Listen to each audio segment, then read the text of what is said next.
السلام علیکم ورحمۃ اللہ۔ اس سے پہلے آپ میری کتاب پھر یوں ہوا جو کہ افسانوں کی کتاب ہے، اس کے 3 افسانے سن چکے ہیں: چھوٹی سی نیکی، گمشدہ خط اور 3 منزلہ مکان۔ یہ افسانہ جس کا نام ہے روشن رسول نگر، میرے خیال میں اس پوری کتاب کا مرکزی افسانہ ہے، اور باقی 3 کہانیوں کی طرح بھی یہ کہانی 100% سچ ہے۔ گو اس میں جو کردار ہیں ان کے نام وہ نہیں ہیں جو کہ سچے تھے، یعنی جو واقعی تھے، سچے تو ہیں، اور اس کے علاوہ جو ان کے ڈائلاگس ہیں وہ بھی سارے فکشن ہیں، مگر اس میں جو بھی کچھ منظر نامہ کریٹ کیا گیا ہے یہ میرے والد صاحب نے کم از کم اپنی زندگی میں مجھے 10-20 دفعہ سنایا ہوگا، اور ان کی زندگی میں نے جب اس کو افسانے میں کنورٹ کیا تو میرے والد صاحب بہت زیادہ روئے اس پہ، اور انہوں نے کہا کہ تم تو اس منظر میں موجود نہیں تھے تو تمہیں یہ سب باتیں کیسے پتہ چلیں؟ تو میں نے ان کو بتایا اس لیے کہ آپ نے مجھے بتائیں تو اس لیے پتہ چلی۔ تو آپ بھی اس کو سنیے۔ اس کا نام ہے روشن رسول نگر۔ گو سرکاری کاغذوں میں اس بستی کا نام اب حاجی شریف پورا درج تھا، مگر علاقے کے لوگوں کی زبان ابھی تک اس سرکاری تبدیلی کے آگے سرنگو نہیں ہوئی تھی۔ ڈاکیا جب منی آرڈر بانٹتا یا کسی کے نام رجسٹری پکڑاتا تو حسب عادت بلند آواز سے یہی پکارتا: روشن رسول نگر، روشن رسول نگر، اور لوگ بے اختیار دروازوں سے نکل آتے۔ ایک مرتبہ تو خود مقامی MP حاجی شریف اللہ صاحب، جنہوں نے اپنی سیاسی وجاہت اور کئی ہفتوں کی چاپلوسی کے بعد وزیر اعلیٰ سے اس گاؤں کا نام تبدیل کروایا تھا، جلسہ عام میں تقریر کرتے ہوئے جوش خطابت میں مائک پر ایسی ضرب لگا کر کانپتی ہوئی آواز سے بولے، اور چیختے ہوئے ان کے منہ سے بھی یہی نکلا: روشن رسول نگر۔ پھر خود چونک گئے، حلق صاف کیا، جھینپ مٹانے کے لیے نعرہ بلند کرا دیا۔ مجمع نے نعرہ تو لگایا مگر کئی چہروں پر دبے دبے تبسم دیر تک تیرتے رہے۔ لوگوں کے پاس اس نام کی وجہ کے متعلق کئی کہانیاں تھیں۔ کچھ کہتے تھے کہ انگریزوں کے زمانے میں گاؤں کی گلیوں میں تیل سے جلنے والی لالٹینیں کھمبوں سے لٹکا کرتی تھیں، اسی نسبت سے روشن اس کا نام میں آیا، مگر یہ بات ان لوگوں کی تھی جو گاؤں کی اصل حقیقت سے ناآشنا تھے۔ اصل بات، جیسا کہ بوڑھے لوگ دھیرے لہجے میں بتایا کرتے تھے، وہ یہ تھی کہ جامع مسجد کی مشرقی دیوار سے متصل ہندوؤں کا ایک چھوٹا سا مندر تھا، اور مندر کے ساتھ لالا روشن نگر کی حویلی تھی۔ مسجد کے پہلے امام مولوی غلام رسول تھے۔ دونوں کی دوستی ایسی تھی کہ گاؤں میں اگر کسی گھر شادی ہوتی تو ایک دعوت نامہ لالا جی کے نام جاتا اور دوسرا مولوی صاحب کے نام۔ کہتے ہیں دونوں نے اپنے اپنے آبائی صحنوں سے چند چند مرلے زمین کاٹ کر ایک ہی دن مسجد اور مندر کی بنیاد رکھی تھی۔ لوگ اس قصے کو سچ سمجھیں یا دیہاتی مبالغہ، مگر یہ بات سب مانتے تھے کہ ان دونوں کی دوستی نے ہی اس بستی کے مزاج میں ایک عجیب نرمی پیدا کر دی تھی، ایسی نرمی جو بعد کے زمانے میں نسلیں ترستی رہیں۔ مولوی غلام رسول قد میں درمیانے، رنگت میں سانولے اور گفتگو میں غیر معمولی ٹھہراؤ رکھنے والے آدمی تھے۔ نہ کبھی کسی کو اونچی آواز میں جھڑکا، نہ کبھی ممبر سے کسی فرقے کے خلاف زبان کھولی۔ مسجد کے دروازے پر ایک سیاہ تختی برسوں لٹکی رہی، جس پر سفید چاک سے ان کے اپنے ہاتھ کی تحریر میں لکھا تھا: یہ مسجد ہر اس مسلمان کے لیے ہے جو اللہ کو ایک اور محمد صلی اللہ علیہ وسلم کو اس کا رسول مانتا ہے۔ ابتدا میں چند لوگوں نے اعتراض بھی کیا کہ اہل تشیع کے لوگ محرم میں سینہ کو بھی کرتے ہیں، اہل حدیث آمین اونچی آواز میں کہتے ہیں، بریلوی میلاد نکالتے ہیں، یہ سب ایک مسجد میں کیسے سما سکتے ہیں؟ مولوی صاحب مسکرا کر صرف اتنا کہتے: اللہ کی زمین تنگ نہیں تو پھر ہم نے مسجد کو کیوں تنگ کر دیا؟ جمعے کے خطبے کے لیے کبھی کبھی وہ ساتھ کے گاؤں سے علامہ کلب عباس رضوی کو بلا لیتے۔ علامہ صاحب جب ممبر پر بیٹھتے تو پہلے خلفائے راشدین کے فضائل بیان کرتے، پھر آہستہ آہستہ کربلا کی طرف آتے، اور جب ان کی آواز رند جاتی تو پہلی صف کے وہ نمازی بھی آستینوں سے آنکھیں پوچھتے دکھائی دیتے جنہیں پوری اردو سمجھ نہیں آتی۔ ایک دو بار کچھ نوجوانوں نے اس پر ناک منہ چڑھائی بھی، مگر مولوی صاحب کے احترام کے آگے بات کبھی زبان سے نہ نکل سکی۔ ایک مرتبہ شیخ فتح محمد نے نماز میں ایک لڑکے کو زور سے آمین کہتے سن کر بعد از نماز اسے جھڑک دیا۔ مولوی غلام رسول اس وقت خاموش رہے۔ نمازی جب چھٹ گئے تو شیخ صاحب کا ہاتھ تھام کر مسجد کے صحن میں نیم کے درخت تلے لے گئے اور نہایت نرمی سے بولے: شیخ جی، بندہ اللہ کو پکار رہا تھا، ہمیں اس کی آواز سے اتنی وحشت کیوں ہوئی؟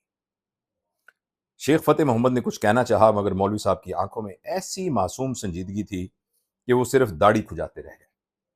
عید میلاد النبی صلی اللہ علیہ وسلم کا جلوس اسی مسجد سے نکلتا، محرم کا تعزیہ بھی اسی صحن سے اٹھتا،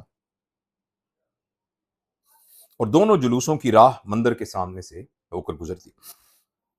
اس کے پڑھتے ہوئے کئی جگہ پر مجھے اپنے جذبات کو کنٹرول کرنا مشکل ہوگا، کیونکہ اس کے ساتھ میری والد صاحب کے ساتھ ایک تعلق اور وابستگی واپس ہے۔ اور ویسے آپ کو اندازہ ہی ہوگا اس کتاب کے سننے کے دوران کہ میری طبیعت میں بہت رقیق القلبی ہے، اور میں کچھ چیزوں کو ایموشنلی کنٹرول نہیں کر پاتا، خاص طور پہ یہ باتیں جو میرے دل کے بہت قریب ہیں اور معاشرے میں اس بگاڑ کی وجہ سے میں بہت تکلیف میں ہوں، تو اس کو برداشت کیجیے گا۔ عید میلاد النبی کا جلوس اسی مسجد سے نکلتا، محرم کا تعزیہ بھی اسی صحن سے نکلتا، اور دونوں جلوسوں کی راہ مندر کے سامنے سے ہو کر گزرتی۔ بچے جلوس پر پھول پھینکتے، ڈھول کی تھاپ، نعت کے بول اور یا حسین کے نوحے کچھ دیر کے لیے ایک ہی فضا میں گھل جاتے۔ لالا روشن لال مندر کے چبوترے پر دونوں ہاتھ جوڑے کھڑے رہتے۔ جلوس جب ان کے سامنے سے گزرتا تو ان کی پلکیں بھی بھیگ جاتی۔ ایک بار کسی نے ہنستے ہوئے پوچھا، لالا جی آپ کیوں رو رہے ہیں؟ انہوں نے اپنی دھندلائی آنکھوں سے جلوس کو جاتے دیکھا، پھر گلے میں اٹکی آواز سے کہا، ارے بھائی، محمد صاحب پر کیا صرف مسلمانوں کا حق ہے؟ بڑے آدمی تو سب کے ہوتے ہیں۔ یہ جملہ اس وقت سننے والوں نے شاید ایک سادہ سی بات سمجھ کر ٹال دیا تھا، مگر بعد میں یہی جملہ اس گاؤں کی پوری تہذیب کا خلاصہ معلوم ہونے لگا۔ مولوی غلام رسول کی طرف سے دیوالی کے دن لالا جی کے گھر مٹھائی ضرور جاتی، اور لالا جی ہولی کے دوسرے دن مسجد کے مؤذن کے بچوں کے لیے گڑ کے بتاشے بھیجتے۔ محلے کے لڑکے جب دیوالی کی رات چھپ کر دیے دیکھنے جاتے تو مولوی صاحب انہیں پکڑ کر ڈانٹنے کی بجائے ہنس پڑتے، خبردار کپڑوں کو آگ نہ لگ جائے کہیں، باقی روشنی دیکھنے میں کوئی گناہ نہیں۔ گاؤں میں چند سکھ خاندان بھی یہ بات تھے، چھوٹے موٹے زمیندار، خاموش طبع، اپنے کام سے کام رکھنے والے، مگر ان سب میں سب سے نمایاں نام تھا حولدار پربت سنگھ کا۔ اس کی ڈیوڑی سب سے اونچی، سب سے کشادہ، اور اس کے جنگی بہادری کے قصے سب سے لمبے تھے۔ بوڑھے لوگ بچوں کو بتایا کرتے تھے کہ جرمنی کی لڑائی میں اس نے ایک ہی دھاوے میں کئی سپاہی مار گرائے تھے اور ایک انگریز افسر کی جان بھی بچائی تھی۔ بیٹھک میں ایک ماند پڑی تصویر لٹکی تھی جس میں کوئی فرنگی صاحب اس کے سینے پر تمغہ سجا رہا تھا۔ بچے ہر بار وہ تصویر دیکھ کر اسی عقیدت سے واپس آتے جیسے کسی پیر کی کرامت سن کر آتے ہیں۔ پھر ایک دن خبر پھیلی کہ پربت سنگھ برما سے واپس آ رہا ہے۔ یہ خبر صرف سکھوں کے گھروں میں خوشی لے کر نہیں آئی، پورا گاؤں جیسے کسی اپنے سپوت کے انتظار میں جاگ اٹھا۔ سکھوں نے گھروں کی سفیدی کروائی، عورتوں نے دہلیزیں لیپیں، اور مسلمانوں کے گھروں میں بھی اس روز غیر معمولی چہل پہل رہی۔ تانگا جب دوپہر ڈھلتے ڈھلتے گاؤں کی پگڈنڈی پر نمودار ہوا تو بچے دوڑتے ہوئے آگے نکل گئے۔ لڑکیوں نے بے ساختہ گیت چھیڑ دیا۔ سامو چاچا حسب معمول تانگے کی ہتھی پر بیٹھے اپنی چھڑی پہیے میں پھنسائے عجیب سی سیٹی نما آواز نکال رہے تھے۔ پربت سنگھ کی بوڑھی ماں ڈیوڑی کے باہر تیل کی شیشی لیے کھڑی تھی کہ بیٹے کے قدموں پر تیل گرا کر اسے گھر میں داخل کرے، مگر تانگا ڈیوڑی کے سامنے رکا ہی نہیں۔ وہ مسجد اور مندر کے بیچ بنے تھڑوں کے سامنے جا کر تھم گیا۔ لوگ حیرت سے دیکھتے رہ گئے۔ پربت سنگھ تقریباً کود کر نیچے اترا۔ اس کے فوجی بوٹوں سے دھول اڑ رہی تھی۔ اس نے ایک لمحہ بھی ضائع نہیں کیا، سیدھا بڑھا، پہلے مولوی غلام رسول کے قدموں میں جھکا، پھر لالا روشن لال کے پاؤں چھو لیے۔ دونوں بوڑھے الگ الگ موڑوں پر بیٹھے اس کے منتظر تھے۔ مولوی صاحب نے لرزتے ہاتھ سے اس کے سر پر ہاتھ رکھا۔ لالا جی کی آنکھوں سے آنسو ڈھلک پڑے۔ پربت سنگھ نے بچوں کی طرح بھری آواز میں کہا، پتا جی میں بچ کے آ گیا۔ وہ پتا جی کس کے لیے کہا تھا؟ لالا جی کے لیے، مولوی صاحب کے لیے، یا پوری بستی کے لیے؟ یہ اس دن کسی نے متعین نہیں کیا، مگر حاضرین میں سے بہت سو کی آنکھیں نم ہو گئی۔ اسی شام روایت ہے مولوی غلام رسول اور لالا روشن لال نے مشورہ کر کے پربت سنگھ کے گھر سے گرنتھ صاحب منگوا کر مندر سے متصل ایک کمرے میں رکھوا دیے تاکہ سکھ خاندانوں کو عبادت کے لیے کسی دوسرے گاؤں نہ جانا پڑے۔ اور چند ہفتوں بعد پرانے گورنمنٹ اسکول کے ایک کمرے میں بی بی مریم کی تصویر بھی آویزاں کر دی تاکہ دو چار عیسائی گھرانے اتوار کو دور کے قصبے کے گرجے جانے کی مشقت سے بچ جائیں۔ یوں روشن رسول نگر محض ایک گاؤں نہ رہا، وہ آہستہ آہستہ ایک ایسی نرم خوابیدہ دنیا بن گیا جہاں لوگوں کے عقیدے الگ تھے مگر روز مرہ کی دھڑکن ایک تھی۔ اور شاید ایسی ہی دنیاؤں کے بارے میں تاریخ سب سے کم لکھتی ہے، کیونکہ تاریخ کو ہمیشہ خون زیادہ یاد رہتا ہے، محبت کا۔ روشن رسول نگر کے یہ سارے قصے ڈاکٹر عاصم کے لیے بچپن سے کسی دیو مالائی بستی کی حکایت تھی، ایسی بستی جس کے لوگ شاید حقیقت میں کبھی زمین پر نہیں رہتے تھے۔ اس کے دادا جان نے اردو میں اگرچہ چھوٹی موٹی کئی کتابیں لکھی تھیں، مگر ان کی خود نوشت دیس سے پردیس تک عاصم نے اتنی بار پڑھی تھی کہ بعض صفحات تو اسے قریباً زبانی یاد ہو گئے تھے، خصوصاً پہلا باب جس کا نام تھا میرا روشن رسول نگر، جسے وہ ہر بار پڑھتے ہوئے کسی انجانے سبب سے آہستہ پڑھنے لگتا، جیسے الفاظ کے نیچے کوئی بھولی ہوئی خوشبو اٹھتی ہو۔ یہ عجیب بات تھی کہ اس کے والد بھی امریکہ میں پلے بڑے تھے اور وہ خود تو نیو یارک کے ایک جدید ہسپتال میں پیدا ہوا تھا، مگر گھر کے اندر زبان اب بھی صاف ستھری اردو تھی۔ دادا جان کو انگریزی بولتے ہوئے بھی ایک طرح کی جھجک محسوس ہوتی تھی۔ وہ کہا کرتے تھے آدمی جب اپنی زبان چھوڑتا ہے تو آہستہ آہستہ اپنا ماضی بھی کھو دیتا ہے۔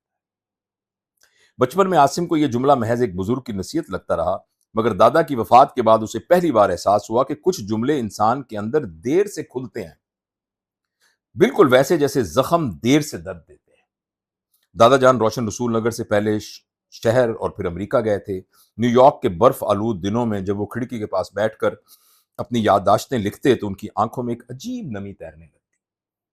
عاصم نے کئی مرتبہ ان سے پوچھا بھی تھا، دادا جان کیا وہ گاؤں واقعی اتنا خوبصورت تھا؟ وہ ہنس دیتے، مگر ہنسی میں ہمیشہ ایک دراڑ ہوتی۔ بیٹا خوبصورت جگہیں مٹی سے نہیں بنتی، آدمیوں سے بنتی ہے۔ یہ جملہ بھی عاصم کے ذہن میں کسی کتبے کی طرح کندہ تھا۔ کراچی میں سرجری کی ایک بین الاقوامی کانفرنس میں مہمان خصوصی کی حیثیت سے شرکت کی دعوت ملی تو عاصم نے دعوت نامہ قبول کرتے وقت ہی دل میں فیصلہ کر لیا تھا کہ اس بار وہ روشن رسول نگر ضرور جائے گا۔ کانفرنس اس کے لیے محض ایک پیشہ ورانہ ذمہ داری تھی، اصل سفر تو اس بستی کی طرف تھا جو اس نے صرف الفاظ میں دیکھی تھی۔ لیکن پاکستان پہنچ کر جب اس نے میزبان ڈاکٹروں سے وہاں جانے کی خواہش ظاہر کی تو ان کے چہرے پر پہلے حیرت پھر خفیف سی تشویش ابھری۔ سب نے اس سے روشن رسول نگر کے قصے دلچسپی سے سنے، دادا کی کتاب کا ذکر بھی مزے لے کر کیا، مگر کسی نے یہ مناسب نہ سمجھا کہ وہ تنہا وہاں جائے۔ ڈاکٹر صاحب حالات ٹھیک نہیں ہیں، پچھلے ہفتے چہلم کے جلوس میں خودکش دھماکہ ہوا تھا، علاقہ کافی حساس ہے، آپ غیر ملکی پاسپورٹ رکھتے ہیں، ان نیسیسری رسک نہ لیں۔ مشورے بڑھتے گئے اور ہر مشورے کے ساتھ عاصم کے اندر جیسے کوئی نیا دروازہ کھلتا گیا اور کچھ دروازے بند ہوتے گئے۔ اوپر سے اس نے احتیاطاً امریکی سفارت خانے میں فون کر کے جو غلطی کی سو الگ، وہاں سے جواب تقریباً حکم کے انداز میں آیا، under no circumstances should you travel to that belt. یوں لگا جیسے اس کے دادا کی پوری بستی سرکاری فائلوں، سیکیورٹی بریفنگز اور دہشت گردی کے نقشوں کے نیچے دفن کر دی گئی۔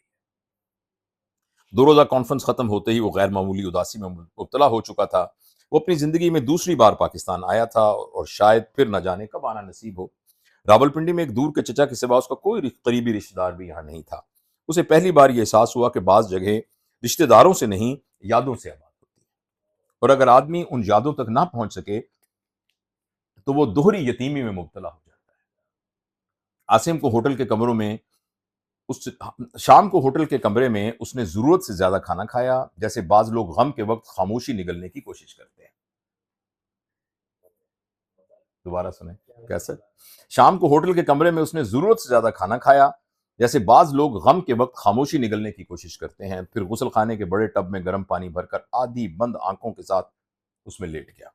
بھاپ چھت کی طرف اٹھ رہی تھی اور وہ اپنے اندر ایک عجیب تھکن اترتی ہوئی محسوس کر رہا تھا۔ اچانک اس نے آنکھیں کھول دیں۔ یہ کوئی آواز نہیں تھی، نہ خواب نہ الہام، صرف ایک بے نام سا دھکا، مگر اتنا شدید کہ وہ تقریباً چھلانگ لگا کر ٹب سے باہر آیا۔ چند لمحے وہ بھیگے جسم کے ساتھ فرش پر کھڑا ہانپتا رہا، پھر ایک فیصلہ اس کے اندر بالکل واضح صورت میں موجود تھا، وہ جائے گا، ابھی جائے گا، کسی کو بتائے بغیر۔ اس نے سوٹ کیس کھولا اور کراچی سے خریدی ہوئی ایک سیاہ رنگ کی قیمتی شلوار قمیض نکالی، آئینے کے سامنے پہن کر کھڑا ہوا تو واقعی ایک لہجے کے لیے وہ کسی پنجاب کے جاٹ زمیندار کا بیٹا لگنے لگا۔ چوڑا سینہ، گندمی رنگت، مضبوط جبڑا، کوئی بھی اسے پہلی نظر میں امریکن نہ کہتا، لیکن اگلے ہی لمحے اس کے ذہن میں ایک بجلی سی کھونکی، نہیں، یہ سیاہ لباس اس کو نمایاں کر دے گا۔ ضرورت سے زیادہ اہتمام اکثر شک پیدا کرتا ہے۔ اس نے فوراً شلوار قمیض اتاری، ڈھیلی سی جینز، سادہ ٹی شرٹ اور ایک پرانی جیکٹ پہن لی۔ ایک چھوٹے سے کینوس بیگ میں چند ضروری چیزیں رکھیں، پاسپورٹ کی کاپی، کچھ پاکستانی نوٹ، موبائل، دادا کی کتاب کا وہی پرانا ایڈیشن، اور ایک مختصر طبی امدادی پاؤچ۔ پیشہ آدمی کے مزاج سے کبھی الگ نہیں ہوتا۔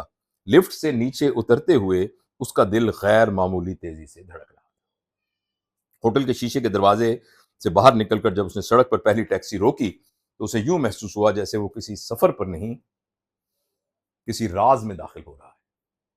بسوں، ویگنوں، رکشوں، مختصر پیدل مسافتوں کے ایک تھکا دینے والے سلسلے کے بعد جب وہ شام ڈلنے سے پہلے روشن رسول نگر کے بس اڈے پر اترا تو سردیوں کا سورج پہلے ہی اپنی زردی سمیٹنے لگا تھا۔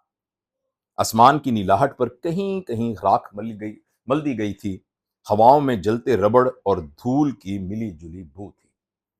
ہواؤں میں جلتے ربڑ اور دھول کی ملی جلی بو تھی۔ عاصم کچھ دیر وہیں کھڑا رہا۔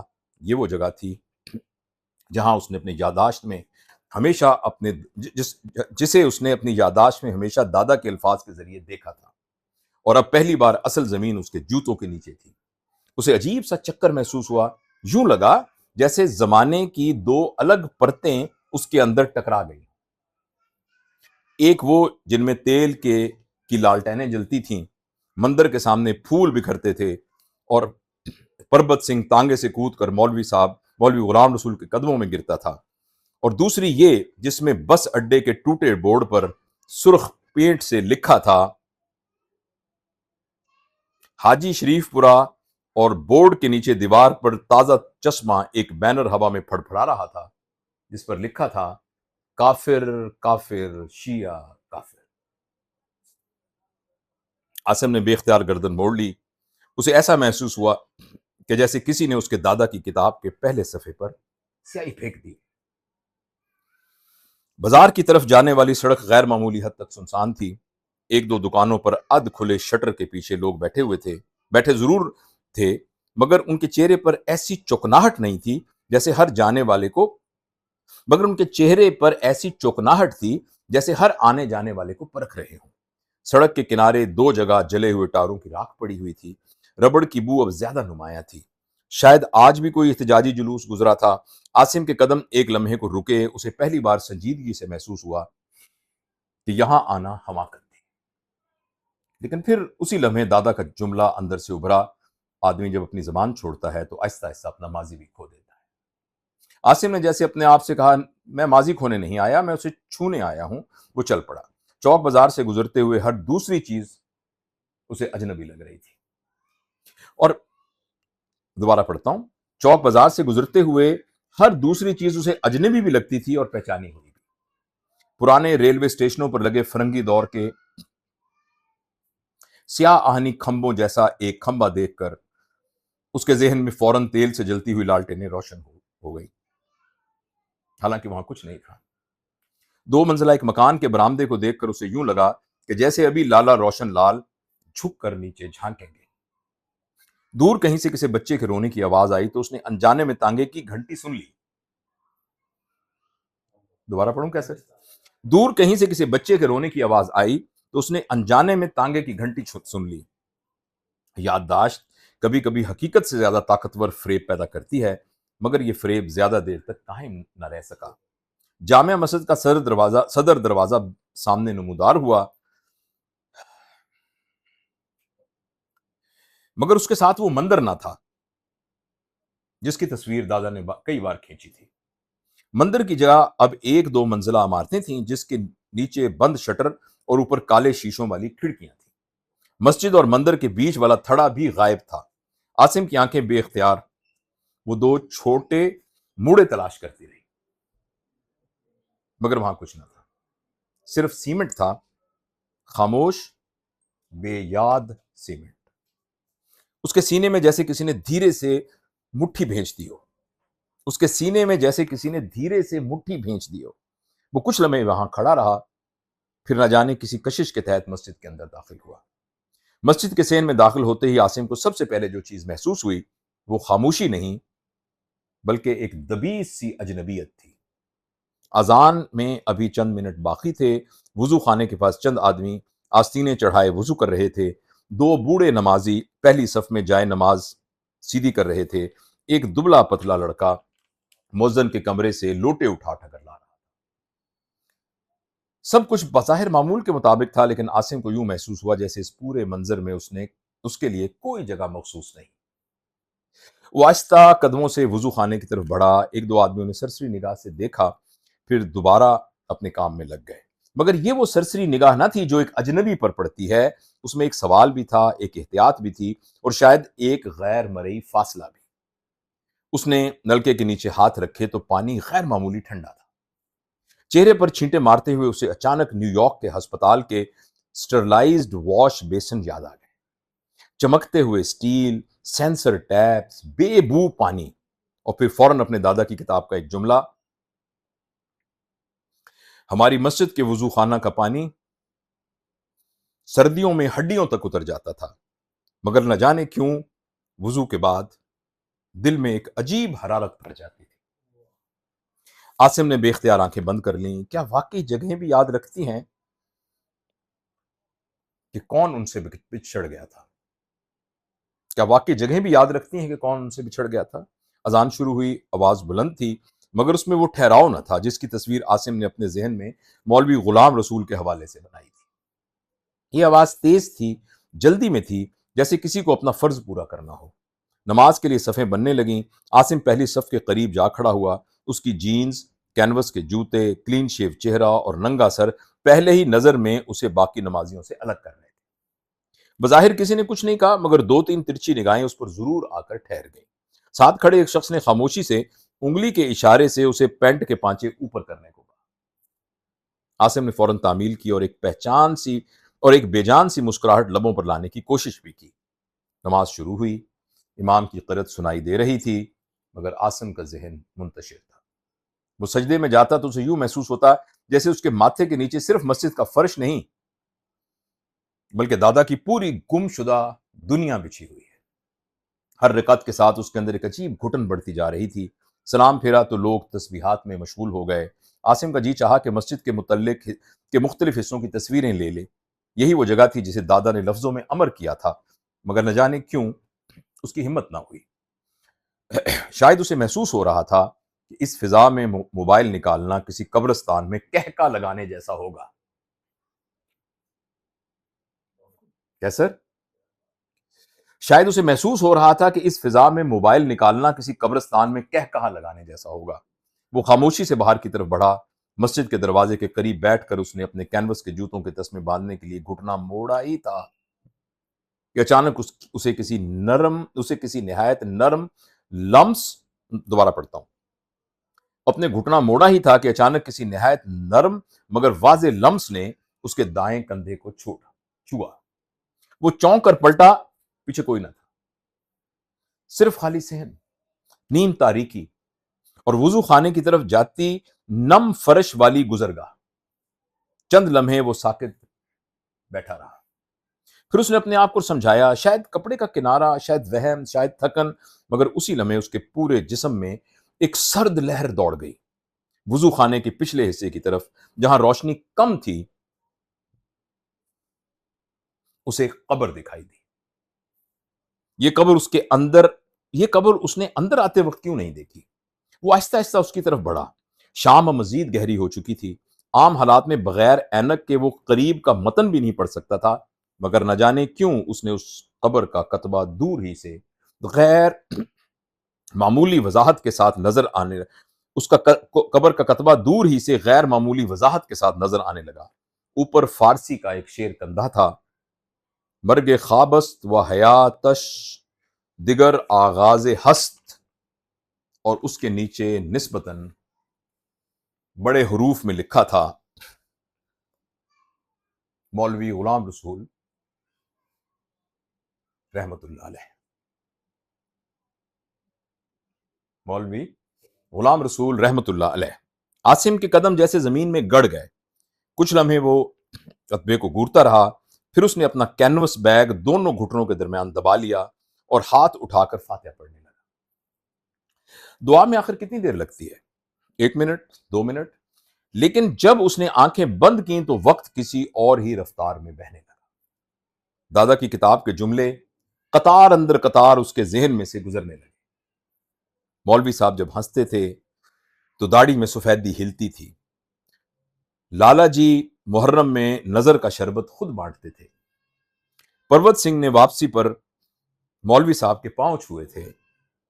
روشن رسول نگر میں ہم ایک دوسرے کے عقیدے نہیں، میں معافی چاہتا ہوں، روشن رسول نگر میں ہم ایک دوسرے کے عقیدے نہیں، ایک دوسرے کے دکھ جانتے تھے. الفاظ پہلے جملے رہے، پھر آوازیں بن گئے، پھر آوازیں بھی تحلیل ہو کر محض ایک احساس میں ڈھل گئیں. ایسا احساس جیسے کوئی بہت پرانا دروازہ اندر کہیں آہستہ آہستہ کھل رہا ہو. اور پھر پہلی بار عاصم نے اپنے اندر وہ سوال پوری شدت سے سنا جس سے وہ برسوں بچتا رہا تھا. دادا جان آخر امریکہ گئے ہی کیوں تھے؟ کیا صرف روزگار؟ کیا صرف بہتر مستقبل؟ یا اس لیے کہ وہ دنیا جس سے وہ محبت کرتے تھے ان کے جیتے جی ٹوٹنا شروع ہو گئی؟ عاصم کے حلق میں کچھ اٹک گیا. یہ موبائل بند کرو یار پلیز، یہ موبائل بند کریں. جی. دادا جان آخر امریکہ گئے ہی کیوں تھے؟ کیا صرف روزگار؟ کیا صرف بہتر مستقبل؟ یا اس لیے کہ وہ دنیا جس سے وہ محبت کرتے تھے ان کے جیتے جی ٹوٹنا شروع ہو گئی تھی؟ عاصم کے حلق میں کچھ اٹک گیا. اسے اچانک احساس ہوا کہ اس نے آج تک دادا کی خود نوشت کو ایک رومانوی یادداشت سمجھ کر پڑھا تھا، حالانکہ شاید وہ ایک ماتمی دستاویز تھی. اس نے آج تک دادا کی خود نوشت کو ایک رومانوی یادداشت سمجھ کر پڑھا تھا، حالانکہ شاید وہ ایک ماتمی دستاویز تھی، ایک ایسے آدمی کی گواہی جو اپنے بستی کے مرنے سے پہلے ہی جلا وطن ہو گیا ہو. عاصم کی آنکھوں سے بے اختیار آنسو بہنے لگے. وہاں کتنی دیر وقت کھڑا رہا اسے اندازہ نہ ہو سکا. جب اس نے آہستہ سے ہاتھ نیچے کیے اور پلکیں کھولی تو دنیا پہلے سے زیادہ دھندلی تھی، لیکن دھند صرف آنکھوں میں ہی نہیں تھی. مسجد سے باہر نکلتے اس نے ایک بار پھر اسی جگہ نظر دوڑائی جہاں کبھی مندر ہونا چاہیے تھا. اب عمارت کے بند شٹروں میں سے ایک پر کالے رنگ کے موٹے حروف میں لکھا تھا، صرف اہل سنت کی املاک. عاصم ایک لمحے کے لیے ساکت رہ گیا. یہ جملہ چھوٹا تھا، صرف 4 لفظ، مگر اس نے اس کے اندر کسی تیز دھار آلے کی طرح کام کیا. اسے یوں لگا جیسے کسی نے روشن رسول نگر کی لاش پر شناختی پرچی لگا دی. اسے یوں لگا کہ جیسے روشن رسول نگر کی لاش پر کسی نے شناختی پرچی لگا دی ہو. صرف اہل تشیع، صرف اہل سنت، صرف دیوبندی، صرف بریلوی، تو باقی سب کہاں گئے؟ لالا روشن لال، پربت سنگھ، 2-4 عیسائی خاندان، اور وہ مسلمان بھی جو صرف مسلمان تھے، فرقہ نہیں تھے، وہ کہاں گئے؟ اس نے پہلی بار محسوس کیا کہ بستیوں کی موت شور سے نہیں ہوتی، وہ اس طرح ہوتی ہے جیسے ایک دن ان کے دروازوں پر صرف لکھ دیا جاتا ہے. عاصم کے اندر ایک شدید بے بسی اٹھی. وہ چاہتا تو تھا کہ وہیں بیٹھ کر رو دے یا دیوار پر ہاتھ مارے یا کسی سے پوچھے کہ تم لوگوں نے اپنے بزرگوں کی یہ دنیا کس قیمت پر بیچ دی. مگر اس کے لب سل گئے کیونکہ سامنے سے 2 نوجوان اسے مسلسل گھورتے ہوئے گزرے تھے اور ان کی نگاہوں میں وہی سوال تھا جو آج پورے گاؤں کی فضا میں تیر رہا تھا کہ یہ اجنبی کون ہے؟ عاصم نے بیگ مضبوطی سے تھاما اور تیز قدموں سے بس سٹینڈ کی طرف چل پڑا. مگر ابھی وہ چند ہی قدم گیا تھا تو پیچھے سے کسی بوڑھی آواز نے اسے پکارا، پتر تو بشیر دا عاصم ہے؟ عاصم کے قدم وہیں رک گئے. اس کے جسم میں سنسناہٹ دوڑ گئی. بشیر احمد، یہ اس کے دادا کا نام تھا. اس نے آہستہ سے مڑ کر دیکھا. مسجد کی بیرونی دیوار کے سائے میں ایک بہت بوڑھا آدمی، سفید داڑھی، جھکی کمر اور ہاتھ میں لکڑی کی چڑی لیے کھڑا تھا، اور اس کی آنکھوں میں پہچان تھی. عاصم چند لمحے اسی اسی طرح مڑا، عاصم چند لمحے اسی طرح مڑا کھڑا رہا، جیسے جسم نے پلٹنے کا حکم مان لیا ہو مگر روح ابھی یقین نہ کر رہی۔ بوڑھا آدمی چھڑی ٹیکتا ہوا 2 قدم آگے آیا۔ پتر تو بشیر احمد دا پتر ہے نا؟ عاصم کے ہونٹ ہلے مگر آواز نہیں نکلی، صرف سر اسبات میں جنبش کر سکا۔ بوڑھے نے گہرا سانس لیا، اس کی دھندلائی آنکھوں میں اچانک ایک ایسی تیزی ابری جیسے کسی نے برسوں سے بجھا چراغ اندر سے ہلکا سا روشن کر دیا۔ میں سوچیا میری آنکھاں دھوکھا تے نہیں کھاندیاں، پر جدوں تو قبر کول کھڑا سی میں ادو ہی پچھان لیا سی تو تے میرے بشیرے دا عاصم ہے۔ عاصم کے حلق میں کچھ سخت سا اٹک گیا۔ آپ دادا جان کو جانتے تھے؟ بوڑھا ہلکا سا ہنسا، ہنسی نہیں، ایک تھکی ہوئی سانس تھی۔ پتر اس پنڈ وچ اس زمانے کینوں نہیں جاندا سی۔ بشیر، اللہ بخش، لالا روشن، پربت سنگھ سب ایک دوجہ دے گھراں دے دروازے بغیر اجازت دے کھول لیندے سن۔ عاصم بے اختیار اس کے قریب آ گیا۔ آپ کا نام؟ نذیر احمد، تیرے دادا نال سکول چ پڑھدا سی۔ یہ کہہ کر اس نے عاصم کے بازو پر ہاتھ رکھا۔ ہاتھ ہڈیوں کا ڈھانچہ تھا مگر لمس میں ایسی مانوس گرمی تھی کہ عاصم کی آنکھیں بھر گئیں۔ آجا ذرا اتھے بیٹھیے۔ مسجد کی بیرونی دیوار کے ساتھ ایک ٹوٹا سا چبوترا تھا، دونوں وہاں بیٹھ گئے۔ سامنے سڑک پر دھندلکا مزید گہرا ہو چکا تھا۔ دور کسی دکان کے شٹر گرنے کی آواز آئی۔ فضا میں سردی بڑھ رہی تھی۔ کچھ دیر دونوں خاموش رہے، پھر عاصم نے دھیرے سے پوچھا، یہ سب کیا ہو گیا؟ سوال اٹھا تھا مگر اس میں پورا ایک عہد دفن تھا۔ نذیر احمد نے فوراً جواب نہ دیا، چھڑی کے سرے سے زمین کروتتے ہوئے پھر آہستہ آہستہ بولے، پتر پنڈ ایک دن وچ نہیں مردے، آدمی بھی ایک دن وچ نہیں مردا۔ پہلے دلاں وچ چھوٹے چھوٹے ڈر پیدا ہوندے نے، پھر وہ ڈر نفرت بن جاندے نے تے ایک دن بندہ اپنے پرانے یاراں نوں بھی شک نال دیکھنا شروع کر دیندا ہے۔ عاصم خاموش سنتا رہا۔ بوڑھا جیسے برسوں کا بوجھ اتارنے لگا تھا۔ پہلا ہندو گئے، لوگ روئے بھی، پھر چند دنوں بعد اپنے کماں چ لگ گئے، پھر سکھ گئے، پھر عیسائی خاندان بھی ہولے ہولے شہراں نوں چلے گئے۔ ساڈے کول صرف اسی رہ گئے مسلمان۔ پر پتر کہانی ایتھے ختم نہیں ہوئی۔ وہ ایک لمحہ رکا، پھر تلخ مسکراہٹ اس کے ہونٹوں پر آئی، پھر اسی بھی آپس وچ مسلمان نہ رہے۔ وہ ایک لمحہ رکا، پھر تلخ مسکراہٹ اس کے ہونٹوں پر آئی، پھر اسی بھی آپس چ مسلمان نہ رہے۔ شیعہ، سنی، بریلوی، دیوبندی، اہل حدیث، ہر کوئی اپنے نال ایک صرف لے آیا۔ یہ جڑا تو شٹر تے لکھیا دیکھیا ہے نا، صرف اہل سنت کے لیے، اصل چ وہ صرف شٹر تے نہیں لکھیا، ساڈے سینیاں تے بھی لکھیا گیا۔ عاصم نے سر جھکا لیا۔ یہ الفاظ سن کر اسے یوں محسوس ہوا جیسے دادا کی پوری کتاب کے بکھرے ہوئے صفحات کسی نے ایک جملے میں سمیٹ دیے ہوں۔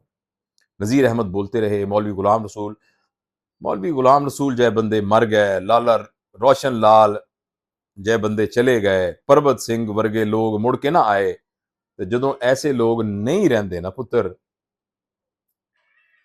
تے